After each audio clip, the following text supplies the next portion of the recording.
Okay, I'm hoping you have already seen the video for the slide loop clasp, but if you haven't, that's fine. This is basically a video to show you how to start and finish a piece of jewelry. Uh, First thing you want to do is to make sure it's well secured, and I like to use this kind of paper clip. You can clip it onto your pant leg, your pillow, your little brother, whatever. And it works pretty well, and you don't have to worry about hurting your little brother. And when you're finished, you have the loop there and you finish tying your knots, you can always unclip that part and it slips right off. And it's a lot easier to use, I think, and a little bit safer than using a safety pin, because you might stab your little brother. And to start a piece of jewelry, you want to make a loop for your knotters and your bead carriers, and basically tie an overhand knot.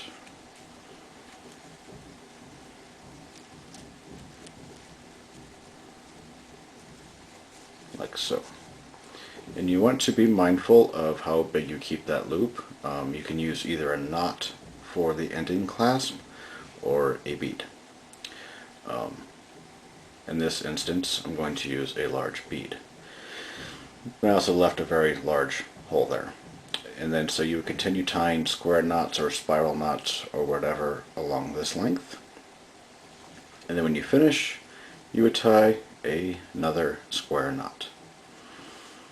And then, like I said, I'm going to use a large hole bead.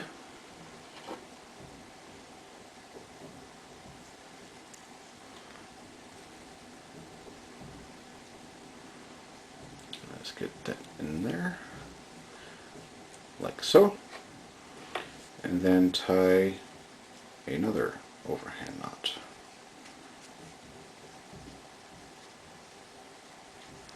And try to get it close to that bead as possible. So if you can envision your knots here, and this is a bracelet,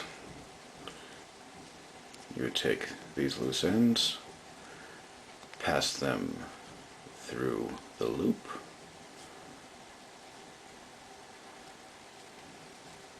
and like so.